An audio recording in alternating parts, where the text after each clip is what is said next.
So I remember the first time I heard about AIDS and HIV, it was the real world. I believe it was San Francisco with Pedro and his partner Sean.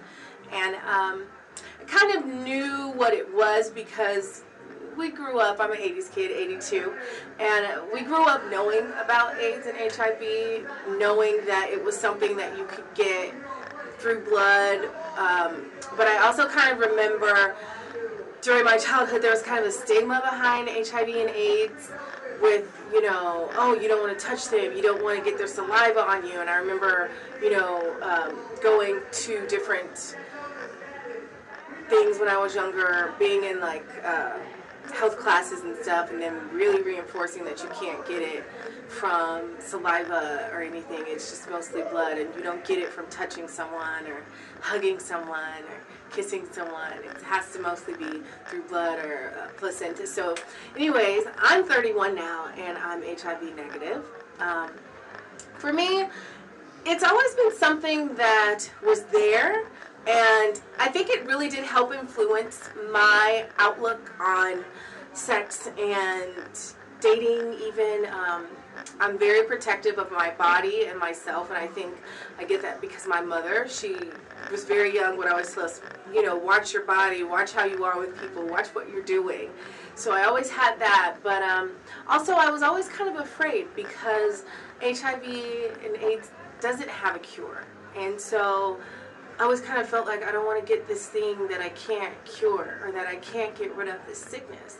And it's really not even a bad thing, you know, to have. I just spent my time talking with some wonderful people that are HIV positive, and I think, you know, being an African American woman, a lot of times people assume that we are reckless with our body or reckless with ourselves and our life, and I haven't been that way. I've always, you know, only slept with my boyfriends, and I've used protection, and I was going to say always, but that's a lie. There have been times where I haven't, and I thank God every day for those moments when I didn't, and I was dealing with a boyfriend that happened to be HIV negative.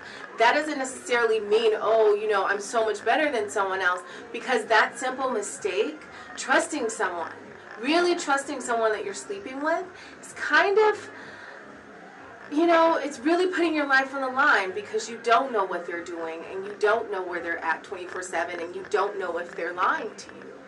So I just think it's really important for women of all color, of all ages, just to really take the initiative and take a stand and really kind of say, you know, it was this stupid slogan when I was younger, and we used to make fun of it, no glove, no love, but it's true. Now that I'm past the peak of being in my 20s, you know, I feel like I have so much more to offer the world, and I feel that, you know, things that I have done in my youth, you know, drinking and driving, or having unprotected sex, or, you know, going skydiving, all of those youthful, crazy things, I'm so glad that I have scathed, you know, any consequences for doing those things. And I really encourage other people out there to just protect themselves and just take initiative, even men as well.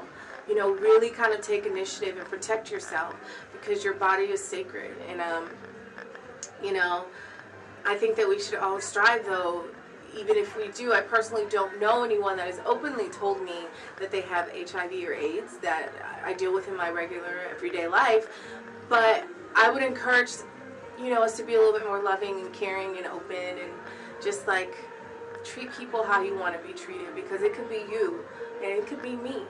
You know, a year from now I could be sitting down doing this video saying, hey, I did a video last year saying I was HIV negative, and this year I'm not.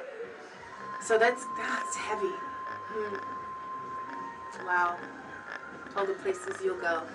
Just, I don't know.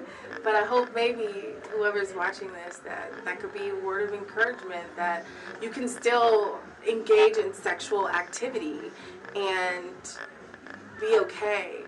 And a condom is nothing.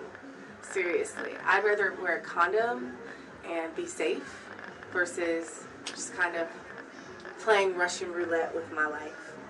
Don't play Russian roulette with your life.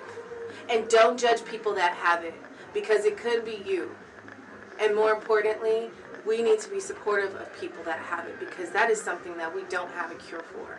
You know, it's not like we can take them to the hospital with cancer and, you know, do chemo and you'll, you know, be in remission. AIDS is not like that. HIV is not like that. They need our support and they need our help, and it's important that we, you know, in the negative community, help out the positive community so that they know that, you know, they're no different than any of us.